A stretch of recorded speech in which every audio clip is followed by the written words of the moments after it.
Erotismo Infinito, el podcast que acaricia tus oídos. El deseo es nada más y nada menos que la gasolina del sexo, aquello que te motiva a buscar ese placer. A veces es espontáneo, casi que tu cuerpo te lo pide, como si fuera el hambre. Y otras veces es la consecuencia de determinados hechos que de una u otra manera vos estás provocando. La intimidad con tu pareja, una buena conversación, divertirse, abrazarse, mirar una película o tenés una fantasía.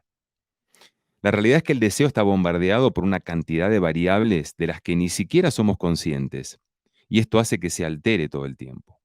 Tal es así que hoy el bajo deseo sexual es uno de los motivos más frecuentes de consulta en sexología clínica.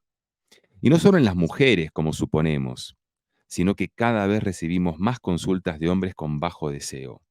Ahora nosotros decimos que nos duele la cabeza. La buena noticia es que ese deseo se puede mejorar y se puede mejorar mucho.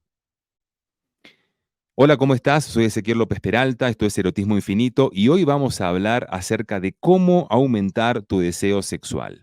Mi invitado, un invitado de lujo, es el doctor Fernando Rosero, médico sexólogo colombiano formado en Barcelona, vecino de acá de Bogotá, pero ante todo un gran amigo con el que compartimos tertulias y compartimos conferencias.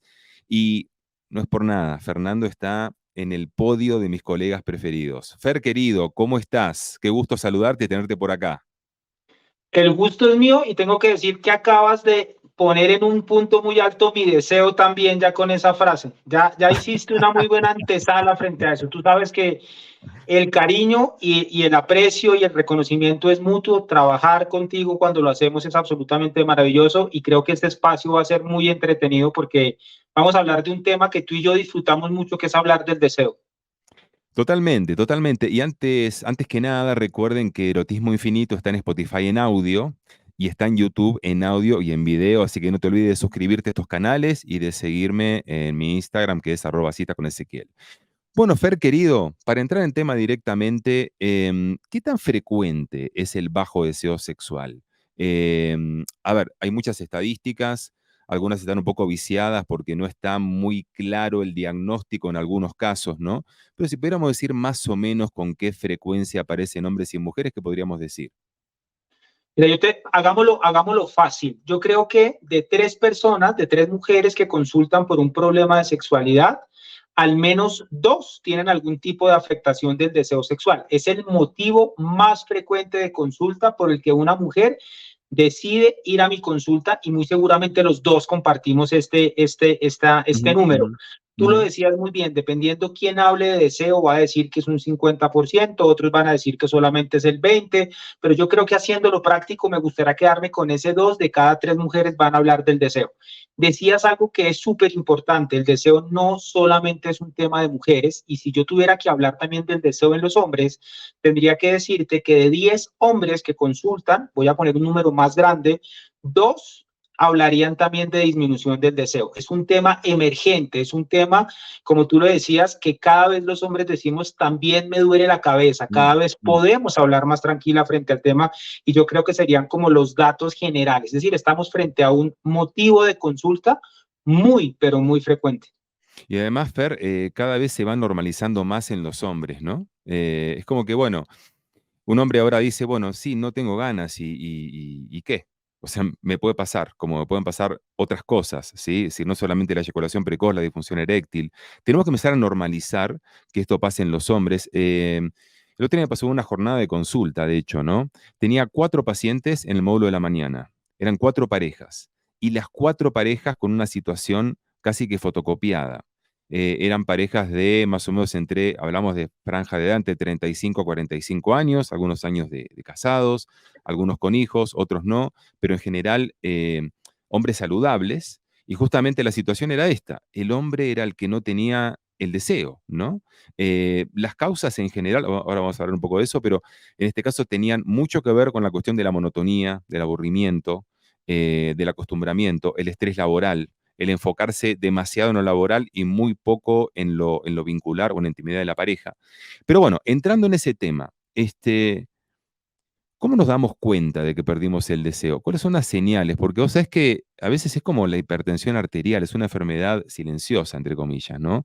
Muchas veces tenemos bajo deseo y en esta vorágine de la vida cotidiana no nos damos cuenta. ¿Qué indicadores podríamos encontrar?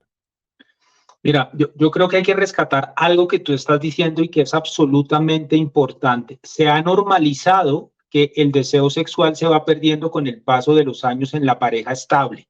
Ojo con lo que voy a decir, que yo creo que es el punto de inflexión y en eso trabajamos tú y yo muchísimo, y es, si bien es cierto, los años van modificando el deseo sexual, no podemos llegar a decir que la pérdida del deseo sexual sea normal en la pareja estable, lleve 5, 10, 15 o 30 años. Eso no es normal. Es frecuente, pero no es normal. Y entonces yo ya cuando soy consciente de que eso no es normal, yo puedo empezar a entender que es algo patológico. Si yo no entiendo eso, pues yo muy seguramente voy a decir, no, es que llevo 20 años y es normal no tener deseo porque lo estoy normalizando negativamente. Así como hablamos de Claro. normalizar a positivo, yo en este caso, lo primero que creo que el signo más importante es entender que no es normal. Yo Ujú. creo que si lo miramos muy ampliamente, lo podríamos definir en tres cosas. Lo primero, el no tener ganas de tener actividad sexual teniendo un escenario proclive para tenerlo. ¿Qué quiere decir eso? Que tengo una buena relación con mi pareja, que no tengo problemas grandes, que tengo un estado de salud bueno y definitivamente no tengo ganas, ¿cierto? Porque también hay que tener en cuenta, si yo estoy debiendo la casa, Ezequiel, si mañana me van a quitar mi casa, pues tener ganas es, no tener ganas es absolutamente normal. Claro. Entonces, no tener ganas en un escenario, digámoslo, dadas las condiciones para que esto se presente. Lo segundo, que yo tenga dificultad o poca iniciativa a la hora de que mi pareja me busque, es decir, mi pareja genera espacios positivos, genera espacios de confort sexual y yo no soy capaz de entrar en esa dinámica. Y el tercero, y muy seguramente en esto, y lo he aprendido mucho de ti, las fantasías sexuales. A los médicos nos costaba mucho hablar de fantasías sexuales y hoy voy a contarles un poco cómo las fantasías sexuales son un indicador biológico, un indicador médico de por qué debemos tener nosotros deseo sexual. Entonces yo creo que esos tres componentes para mí son fundamentales y es hacia donde dirijo el interrogatorio, hacia donde dirijo los conversatorios que tengo con las pacientes, los pacientes o las parejas. Ujú. En relación con esto, hablando del tema de las fantasías, ¿no? O sea, algo muy frecuente, te diría casi que matemático, cuando hay bajo deseos sexuales, que la persona no tiene fantasías eróticas. Entendiendo por fantasía erótica cualquier tipo de pensamiento, normalmente en forma de imagen, que a vos te estimula eróticamente hablando. Entonces, en general, no hay fantasías. A un paciente o una paciente con bajo deseo le decís, ¿cuánto hace que no pensás en el sexo de manera positiva, a manera de fantasía? Y te dicen por ahí meses, años probablemente, ¿no? Eh, Otro factor también muy relacionado con esto que te permite dar cuenta del bajo deseo es la disminución de la frecuencia sexual, que no siempre van de la mano, es decir, puede haber bajo deseo y alta frecuencia, en el caso de personas que lo hacen, por ejemplo, por compromiso o por complacer a la pareja, ¿sí? La frecuencia no necesariamente refleja el deseo, pero sí muchas veces es un elemento que es coherente con el nivel de deseo, ¿no? Y otra cosa, esa sensación de pereza sexual. Yo he escuchado muchas veces en pacientes como que cuando ven que se van dando estas condiciones que vos decías, ¿no? Es decir, hay un estímulo con tu pareja y tu pareja te está buscando o está creando el ambiente y lo primero que piensan es, qué pereza, cómo zafo de esto, cómo me salgo de esta, ¿no? Entonces, también son como señales de que tu deseo está bajo y que estás justamente saliendo de una situación de normalidad y de satisfacción sexual. Ahora, quisiera que me digas, ¿qué te parece hagamos esta dinámica? Vos me decís 5 causas médicas que hacen que las personas pierdan el deseo, y yo te digo 5 causas psicológicas que hacen que las personas pierdan el deseo. ¿Qué te parece aprovechando nuestras especialidades complementarias al respecto? Me encanta, pero si no, me encanta, pero creo que yo haría algo y si me lo permites, creo que para Dale. orientarlos un poco más a los que nos están escuchando y a los que nos están viendo, sería lo siguiente. Cuando hablamos del deseo, hablamos de varias cosas que tienen que darse para que haya el deseo. Correcto. Entonces, dentro de ese que tiene que haber primero que todo un componente hormonal que yo lo defino como la gasolina que mueve el carro. Tiene que haber algo que permita que ese coche ande y digamos que esa gasolina desde el punto de vista médico, que es tal vez donde más actúo yo, tiene que ver con hormonas, con neurotransmisores y con el funcionamiento adecuado de los órganos. Hay un segundo órgano que es importante tanto para lo psicológico como para lo médico, que es el cerebro. Yo puedo tener el tanque lleno de gasolina, pero si mi carro no está prendido, mi cerebro no está conectado, pues muy seguramente no voy a tener ningún feliz término o un desplazamiento en ese coche. Y hay un tercer componente que es la activación erótica de ese cerebro, el que mi relación interpersonal, el yo conmigo mismo, como digo yo, esté funcionando bien, que sería el factor psicológico. Entonces, por eso hablamos de la integración de los dos componentes, médico y Bien, psicológico, para bien, activar el órgano más importante que tenemos, que es el cerebro. bien. Dado eso, entonces, las 5 causas más frecuentes de que los seres humanos no tengamos actividad sexual son, desde lo médico, lo primero, los trastornos hormonales, que yo tenga o muy bajas mis hormonas, por ejemplo, testosterona, o que tenga muy altas mis hormonas, como por ejemplo la prolactina. Lo Ujú. segundo, las enfermedades crónicas, hipertensión, colesterol, triglicéridos, diabetes, problemas con la vitamina D, el ácido úrico, todas las enfermedades crónicas van a terminar haciendo que yo no forme una cantidad adecuada de hormonas y por lo tanto la gasolina de la que estamos hablando no va a estar en niveles adecuados.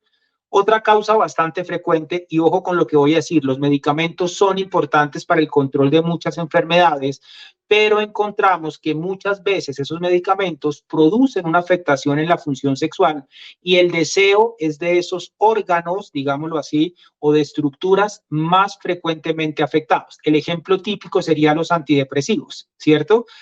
Ojo, no estoy queriendo decir que dejemos de lado la toma de medicamentos. Lo que tengo diciendo es, tienen que buscar ayuda para que esa persona les oriente un control de la patología y que ese medicamento no les afecte la sexualidad.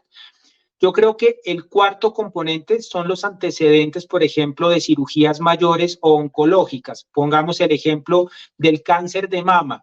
Para la mujer, la mama tiene un componente muy grande porque tiene un componente erótico, tiene un componente de placer, tiene un componente de feminidad. Cuando las mujeres han sido, por ejemplo, operadas y se pierde ese componente erótico y de respuesta sexual, pues es muy difícil conectar con el deseo sexual y también lo vemos típica o frecuentemente. Y la quinta, que tiene que ver también un poco con lo psicológico, son las enfermedades mentales. Las enfermedades mentales durante muchísimo tiempo estuvieron como en el cajón del olvido y hoy por hoy, y gracias a la pandemia, nos dimos cuenta que la salud mental es súper importante para yo poder conectar desde lo médico con el deseo sexual. Entonces yo creo que ahí en esas 5 resumiría el grueso de las causas médicas, que es lo que yo trato de buscar cuando interrogo a un paciente o a una pareja. Súper bien, además, bueno, cada uno de estos temas da para una charla, para un curso, para un podcast, o sea, en serio, ¿no? No sé la cantidad de preguntas que se me ocurría mientras que vos ibas hablando de cada uno de estos factores. Además, hay muchos más desde lo médico. Hiciste un resumen grandioso, ¿no? Pero hay muchas más cosas, inclusive un par que te voy a preguntar ahora, ¿no? Pero desde lo psicológico te diría, bueno, mencionaste las enfermedades psicológicas, psiquiátricas, pero una claramente es la depresión, que casi que por definición propia implica una disminución del deseo y los trastornos de ansiedad, por ejemplo, incluyendo también al estrés, considerando que el estrés a veces puede provocar una hipersexualidad en muchos casos, ¿no? Pero bueno, en términos generales, genera una disminución del deseo sexual. Otra cosa es la baja autoestima. La autoestima tiene una serie de componentes, pero hay dos en cuanto a lo que es el tema sexual que afectan mucho al deseo, que son la autoimagen y la autoeficacia, ¿no? Entonces, la autoimagen es básicamente cómo me veo. Y una persona que no se ve atractiva es una persona que seguramente no se va a sentir deseable y no va a tener deseo. Y por otro lado, una persona que no siente que tiene eficacia para dar placer, o para recibir placer, o para disfrutar, o siente que tiene un rendimiento que no es acorde a su expectativa, y esto también da para un podcast aparte, ¿no? Es una persona que muy probablemente, por una cuestión de autoestima baja que le provoca este sentimiento de baja autoeficacia, tenga un nivel bajo de deseo sexual. A nivel de pareja, que entraría también en lo psicológico, hay unas cuantas razones. Por ejemplo, las parejas que están en conflicto o en crisis, como decía mi maestro León Guindín, o haces el amor o haces la guerra. Cuando te peleas permanentemente con tu pareja, el deseo sexual suele disminuir notablemente, salvo que sea el caso de esas parejas que están juntos solamente por el sexo y que el sexo es el único punto de encuentro que tienen, lo que se ha llamado también amores fatuos o amores locos. Después también tenés el escenario opuesto, Tenés el caso de las parejas que se llevan tan bien, que comparten tanto, que se sienten compañeros, que se sienten hermanos, que tienen un vínculo parentalizado demasiado familiar y ya se perciben en ese punto y no se perciben en el sentido pasional. Y por lo tanto, como sabemos que el deseo tiene mucho que ver con la percepción, si perciben de pareja como un compañero, como un roommate, como un hermano, una hermana, muy probablemente no sientas deseo por él o por ella. Y el último punto, que creo que sería quizás de los más importantes, o uno de los puntos con los que yo más trabajo, es la monotonía. Cuando ya sabes lo que va a pasar, sabes cómo lo vas a hacer, en dónde lo vas a hacer, cuándo lo vas a hacer, digamos, considerando que la novedad es uno de los principales estimulantes eróticos, la monotonía es todo lo contrario y puede claramente disminuir el deseo. Ahora, em, entrando ya en la parte de herramientas, que es el punto fundamental que quiero que hablemos en este podcast y que vos haces un montón de esto, em, te pregunto, ¿hay medicamentos que pueden aumentar el deseo sexual? ¿Hay medicamentos ya diseñados para esto o en realidad son efectos secundarios de medicamentos que están pensados para otra cosa? Me encanta esa pregunta y lo hiciste a propósito para que yo contestara lo que tengo que contestar ahora mismo. ¿Cómo nos conocemos, Mira, eh? yo soy médico, soy amante de los medicamentos y voy a volver a la analogía de la gasolina. Yo puedo tener el tanque repleto, puedo repostear con gasolina extra, pero si yo Ujú. no conecto mi cerebro, es decir, la parte psicológica, esto no va a funcionar. Dicho lo anterior, sí existen medicamentos para ayudar a los pacientes, pero serían medicamentos que son transitorios o que son efímeros si yo no corrijo la patología de base. Es decir, yo le puedo dar un medicamento, vamos a hablar de algo que se utiliza frecuentemente, no estoy diciendo que sea la única opción. Hablemos, por ejemplo, de la testosterona. La testosterona se le ha Sí. atribuido un poder muy grande de decir que disminución del deseo es sinónimo de tener que reponer con testosterona, cosa que no es cierta porque la disminución del deseo no solo es por testosterona desde lo médico. Y yo puedo tener una paciente a la que la repleto de testosterona, le voy a dar muchísimos efectos adversos, le va a aparecer pelo, le va a aparecer, en medicina lo llamamos hirsutismo, le va a cambiar la Sí. voz, le va a aumentar el tamaño del clítoris, le va a cambiar la masa muscular, le va a cambiar la voz y la puedo tener con todos esos efectos y a los 10 días va a seguir con el mismo deseo sexual disminuido. Entonces, la respuesta es, los medicamentos son una ayuda fundamental. Amo los medicamentos como médico. Creo que tengo una herramienta muy poderosa con los medicamentos, pero no son una ayuda definitiva si yo no corrijo la patología de base, ¿ok?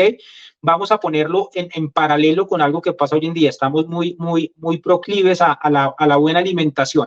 Supongamos que un paciente tiene el colesterol alto y yo le doy un medicamento para bajar el colesterol, pero ese paciente no cambia los hábitos de vida, pues muy probable mi medicamento en el paso del tiempo va a perder efecto. No porque el medicamento sea malo, sino porque yo no cambié lo que me está generando el efecto negativo. Lo mismo pasa en sexualidad, Ezequiel. Existen medicamentos y podemos hablar de muchos, la testosterona, la flibanserina, la blenanotida, ¿cierto? Existen medicamentos que cada vez se utilizan más en los pacientes, pero el éxito está en corregir las patologías de base y en manejar precisamente el factor psicológico. Entonces la respuesta es un poco ambivalente frente a decir, sí se pueden utilizar, sí funcionan, pero tienen lo que acabo de mencionar. Ahora, ¿te parece que estamos lejos del tan esperado Viagra femenino? Que en algún momento te acordás cuando fue lo de la flibanserina, ya hace un montón de años, que parecía que era un fármaco salvador para mujeres con bajo deseo, pues estaba pensado para eso y que actuaba a nivel central. Falta mucho para eso, hay cosas en estudio. ¿Cómo está el panorama médicamente hablando para quienes esperan algo que pueda aumentar su deseo, que pueda ayudar a aumentar el deseo sin los efectos secundarios de la testosterona, por ejemplo, que mencionabas recién? Mira, yo creo que se generó una expectativa muy grande frente a la flibanserina. No podemos decir que no sea una Sí. opción utilizable, pero cuando uno mira la cantidad de pacientes a las que se les da el medicamento y los beneficios que tienen, realmente son menores, no son tan grandes como uno quisiera, no son tan prometedores como nosotros pensamos que iban a llegar a ser. Y tengo que decirte que solamente se puede utilizar en un grupo muy selectivo de pacientes, por lo tanto, digamos que es simplemente una opción. ¿Qué tan lejos estamos del fármaco ideal? Tengo que serte absolutamente sincero, yo creo que estamos muy, pero muy lejos. ¿Y por qué estamos muy, pero muy lejos? Porque es que la sexualidad no depende de un solo fármaco. Con lo que hemos hablado hasta ahora en estos 19 minutos que llevamos hablando, que por cierto se me han pasado muy rápido, eh, nos hemos dado cuenta que el deseo es multifactorial, el deseo depende de muchísimos factores. Yo puedo darle una hormona, un medicamento a un paciente, pero si tiene un problema relacional en el que su pareja es maltratadora, pues por más medicamento que yo le dé, ese deseo no va a venir. Entonces, si estamos hablando de un medicamento como la salvación definitiva para los casos de disminución del deseo, te voy a decir que lo vemos muy lejos y voy a adelantarme en el tiempo y espero equivocarme. Yo creo que nunca va a llegar, porque es que el deseo es de los componentes sexuales que más componentes implícitos tiene. Por Claro. eso es tan frecuente perder el deseo, por eso es tan frecuente el motivo de consulta. Entonces, Bueno, yo de creo que hecho, estamos muy sí. lejos. Sí, de hecho, fíjate, ¿no? Que yo hablaba con un amigo del cual te comenté en algún momento, David Fusaro, que de los expertos en hormonas femeninas más importantes en América Latina, y él me decía, ¿no? Que, por ejemplo, tiene pacientes con la testosterona, que es la hormona del deseo también en las mujeres, por el piso, y sin embargo el deseo alto. Y paciente con la testosterona hasta por encima del límite normal superior y deseo bajo. O sea, fíjate que, a ver, no digo que la parte hormonal no sea importante, por supuesto que no, pero quiero decir, hay muchos determinantes que pueden hacer que inclusive teniendo toda la cuestión hormonal equilibrada, digamos, dentro de los parámetros fisiológicos y demás, igual tengas un nivel de deseo muy bajo o un nivel de deseo muy alto, ¿no? Entonces, creo que como para hacer un primer resumen de lo que vamos hablando, cuando aparece una persona que tiene bajo deseo sexual, primero, no tiene que atribuirlo a un solo factor. Hay muchos factores, como decías vos, un fenómeno multifactorial.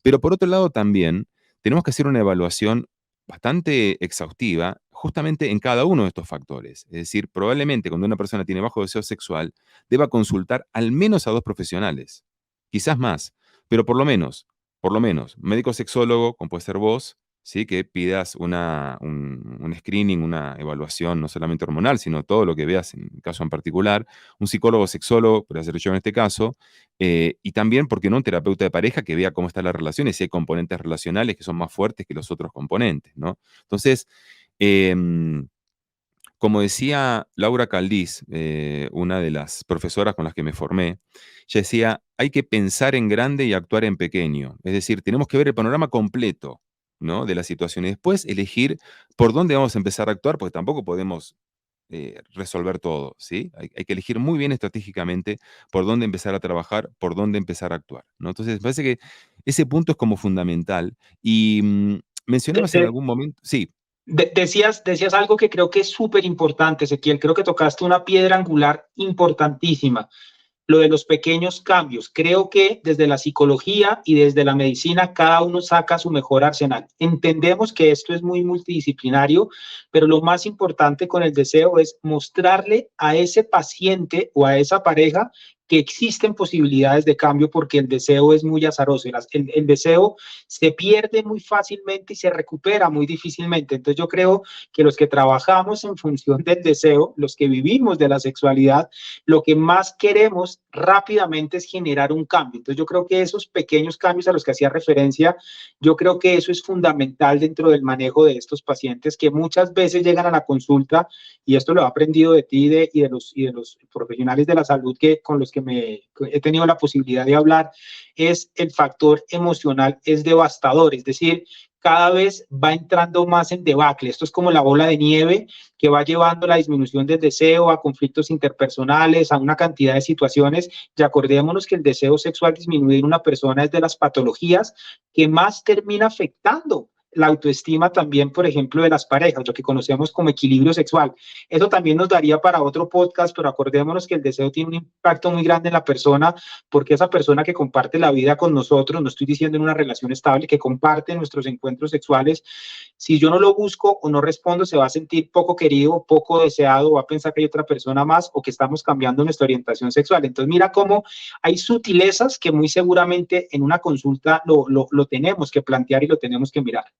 bueno, lo que estás diciendo es clave también como para plantear la importancia fundamental de una consulta oportuna y lo más rápida posible. Es decir, a ver, Si hace una semana que notás que tenés bajo deseo, bueno, viste, o sea, también el deseo tiene fluctuaciones, ya lo sabemos, y eso también hay que normalizarlo. En todo caso, yo puedo tratar de entender con qué tiene que ver, si es que tengo, no sé, mi energía puesta en otras cosas, si es que no estoy bien con mi pareja, no me siento bien con mi cuerpo, quizás, no sé, me enfermé, tuve una gripa, qué sé yo, viste, no sé. Pero ya cuando pasa más tiempo, normalmente los manuales hablan de 6 meses como para poder hacer un diagnóstico, algunos de 3, pero normalmente hablan de 6 meses. Cuando pasa un cierto tiempo y empieza a generar problemas a nivel de la pareja, si tenés pareja, y estas interpretaciones que vos decís que se dan siempre de una u otra manera, es fundamental hacer una consulta profesional, a alguien profesional, tampoco a cualquier profesional, sino a un profesional que se dedica a atender pacientes con disfunción sexual, eh, porque cuanto antes lo hagas, va a ser un tiempo que vas a ganar para que la patología no avance y para que no se genere ese efecto bola de nieve en donde se empiezan a arrastrar ya otras cosas, porque por ahí empezó siendo un problema simple y luego ya empezó a arrastrar complicaciones emocionales, complicaciones a nivel de pareja, empezó a producir otras disfunciones sexuales como disfunción eréctil, anorgasmia en la mujer, mismo en el hombre, ¿no? Entonces, fundamental la consulta oportuna en este punto. Bueno, mencionaste el tema de la alimentación en algún momento como ejemplo, ¿no? Cuando hablabas del colesterol alto, em, ¿podrías resumir algunos hábitos de vida, algunos cambios de hábitos de vida hacia el lado de lo saludable que podrían mejorar el deseo sexual? Te lo voy a resumir con la siguiente frase. Todo lo que es bueno para el corazón es bueno para la sexualidad. ¿A qué me refiero? El ejercicio es bueno para el corazón y para la sexualidad ni se diga. El no comer comida chatarra, el comer lo más sano, lo más real posible, definitivamente es bueno para el corazón y para la sexualidad. Hay otro hábito que muchas veces, y se ha confundido mucho, el alcohol, el tabaco y las drogas. Sobre todo el alcohol, se piensa que es un afrodisíaco, pero está claramente demostrado que los hábitos tóxicos determinan un mal funcionamiento sexual. Desinhiben parcialmente, pero después de la segunda copa sabemos que esto no va por buen camino y menos si es mantenido en el tiempo. Mencionaste algo que hemos dejado pasar de lado y que creo que es fundamental, el estrés. Estamos en una época en la que, si bien es cierto, se habla mucho del estrés y a veces se sataniza un poco el estrés juega un papel importante en el deseo sexual. Cuando yo estoy estresado, no logro conectarme con la sexualidad. Cuando estoy estresado, genero una serie de hormonas y de sustancias, el cortisol, la adrenalina, que son enemigos del deseo sexual. Por lo tanto, esos hábitos enfocados deberían ser buenos. Si yo ya no miro específicamente hacia la alimentación, tenemos que decir dos cosas importantes. Primero, no crean que existen los afrodisíacos, y aquí tenemos un punto de debate Sí. con Ezequiel, así como me la puso conmigo, se la estoy devolviendo. ¿Cierto? Pero digamos que los afrodisíacos no existe un superalimento que me mejore el desempeño sexual, no hace que tenga mejores erecciones. Yo creo, y la evidencia en esto nos dice, la buena alimentación evita las enfermedades crónicas son un enemigo muy grande del deseo, es decir, es una mejoría indirecta, pero claramente estudiada que la buena alimentación evita las enfermedades crónicas. Entonces, yo creo que si seguimos esas recomendaciones, que son parte de las recomendaciones que yo hago en la consulta, van a mejorar el deseo. Ojo, se me olvidaba una, Ezequiel, el dormir bien. El Cuando descanso, claro. nosotros no dormimos bien, no tenemos un ciclo circadiano adecuado. El ciclo circadiano es el periodo en el cual los seres humanos recuperamos y reponemos muchas hormonas, y hay unas hormonas fundamentales que son las hormonas de la sexualidad. Entonces, a veces muchas personas, los que hacen, por ejemplo, guardias, turnos nocturnos, no tienen periodos adecuados de descanso, y es una manifestación, es la disminución del deseo sexual. Por eso, Ezequiel y yo no hacemos guardias. No, es que obviamente no puede ser eso de en casa de herreros a dónde palo, ¿viste? Tenemos que ser coherentes. Ahora, yo quisiera agregar, ya casi vamos cerrando este podcast, que a mí también se me pasó volando. Quisiera agregar algunas recomendaciones más desde lo erótico, muy puntuales, y también ahí te invito a que aportes todo lo que quieras aportar. 4 o 5 cosas básicas. Primero, el ejercicio de la fantasía. La fantasía se pierde cuando hay bajo deseo, pero también la fantasía se puede ejercitar a través de recuerdos, a través de la imaginación, a través de traer a la mente experiencias excitantes del pasado, a través de la lectura, de los podcasts eróticos. ¿Sí? Ejercitar la fantasía es fundamental porque desde el punto de vista psicológico, la fantasía es la gasolina del deseo, así como las hormonas desde el punto de vista biológico. ¿Sí? Es fundamental cuando estás en pareja recuperar promover, sostener y enriquecer los espacios de intimidad, que son los que finalmente te permiten tener un encuentro en el cual se genere la seguridad emocional, la confianza y el roce para que surja el deseo. Y dentro de ese contexto, por supuesto, el buen trato con tu pareja, tener detalles, sorprender a tu pareja, tener actitud de novios, más allá de que estén casados hace 10 años, es fundamental. La comunicación directa, aprender a pedir las cosas que te gustan, sin pena, sin vergüenza, sin miedo. Aprender a poner límites cuando algo no te gusta, porque muchas veces el bajo deseo empieza cuando haces cosas que no querés hacer, que tu pareja te las pide y que vos decís, y bueno, es mi pareja, lo tengo que hacer, me toca, no, nada me toca. Hay que poner límites, asertivamente, bien, no de manera agresiva ni violenta, pero poner límites. Es importante identificar también cuáles son tus guiones sexuales. Si tenés un guión sexual rutinario, empezar a cambiar de lugar, cambiar la forma de iniciar, cambiar los juegos, enriquecer los juegos, utilizar elementos que le den como otra dinámica a la relación, que pueden ser intensificadores, juguetes, juegos de roles, juegos eróticos, que hay un montón por ahí, ¿no? Y definitivamente, si algo tenemos hoy, son una gran cantidad de ayudas y de recursos que nos permiten aumentar el deseo. Pero lo más importante de todo es que cuando estás en pareja, que ambos tengan el mismo objetivo, porque no hay nada más matapasiones que vos querer hacer todo como para que la cosa funcione y que tu pareja no esté en la misma sintonía. Entonces, cuando estás en ese punto, mejor parar y trabajar en otro objetivo, ¿sí? Así que esto es muy en resumen lo que yo recomiendo como psicólogo, sexólogo, experto en erotismo. Seguramente vos tenés algo más para aportar y para agregar.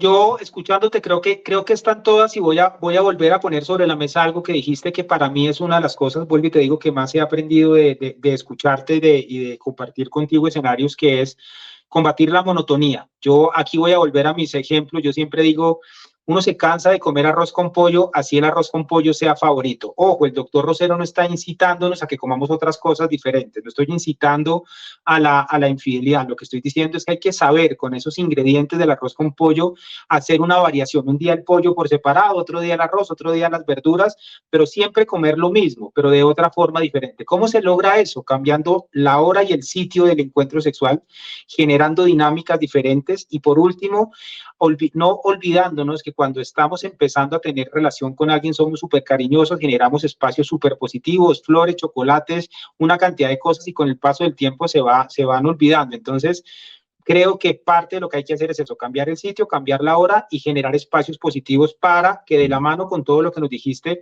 realmente se pueda mejorar el deseo. Yo creo que hicimos un resumen de lo que muy Súper. seguramente de manera explayada en las consultas tratas de hacer con los pacientes. Mira, y sabes que en relación con esto último que decías, eh, los juegos de roles son muy, muy interesantes para engañar al cerebro y para que sin necesidad de cambiar la persona con la que estás, puedas tener la sensación de que estás con otra persona. Cuando, por ejemplo, con tu pareja tenés una cita como si fuera una primera cita. O sea, se encuentran en un lugar determinado, puede ser hasta un lugar, el lugar en el cual se conocieron, un lugar que les guste mucho. Se encuentran y nada de comerse la boca de entrada. No, te lo tenés que ganar el beso. ¿Sí? Tenés que seducir, tenés que coquetear, tenés que ir llevando la situación como si fuera una primera vez. O después los juegos de roles típicos, ¿no? Que pueden funcionar muy bien siempre y cuando realmente te los creas. Tu pareja es tu secretaria, tu pareja es el policía que te quiere meter presa, tu pareja es la conejita Playboy, no sé, hay cantidad de cosas, dije algunas muy, muy comunes, pero hay otros juegos de roles un poco más sofisticados que pueden ayudar muchísimo a engañar nuestro rutinario cerebro, que tiende a la rutina. Lógicamente, el cerebro tiende a generar rutinas para ocupar la energía en resolver problemas nuevos, ¿sí? Pero bueno, hay rutinas que funcionan en un momento y que en otro momento ya se vuelven tan predecibles que dejan de ser funcionales porque el erotismo se alimenta, entre otras cosas, de la novedad. Fernando, querido, qué placer haber compartido este espacio con vos. Contanos en dónde te encuentra la gente. Por ahí hemos puesto tus redes, pero contanos un poco más de lo que haces a nivel de redes sociales y en tu consulta. Nada, yo primero que todo darte las gracias por estos espacios. Sabes que disfrutamos y lo voy a hablar en plural y me estoy adelantando porque realmente disfrutamos el poder hablar. Se nos pasa siempre rápido el tiempo, coincidimos y compartimos muchas ideas.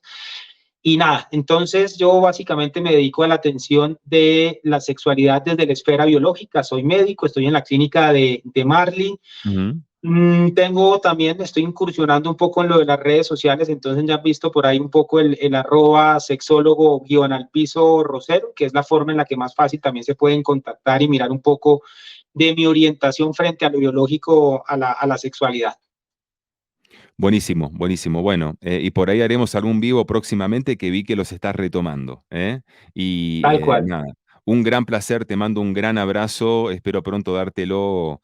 Personalmente somos vecinos, estamos que como a 10 cuadras, así que dejémonos de joder y veámonos, ¿eh? Y veámonos, exacto, muy bien. No, lo vamos haciendo. No somos de publicar mucho en redes esos porque son realmente encuentros desde la amistad, pero nos vamos viendo, pero siempre son insuficientes. Te Lo mando un vamos a hacer. abrazo y muchos éxitos en estos nuevos episodios. Muchísimas gracias, abrazo muy fuerte. Vale. Era Fernando Rosero, médico sexólogo, mi invitado de hoy. Espero que hayan aprendido muchas herramientas, que las pongan en práctica y que lo hagan lo antes posible porque la vida es demasiado corta como para tener mal sexo. Ya sabes que tu deseo depende de vos, depende de que tomes la rienda de la sexualidad y por sobre todas las cosas de que conectes con el deseo de desear. Te mando un gran abrazo, un abrazo de gol y espero que revises los otros episodios de Erotismo Infinito que están buenísimos. Chau, chau. Erotismo Infinito. El podcast que acaricia tus oídos.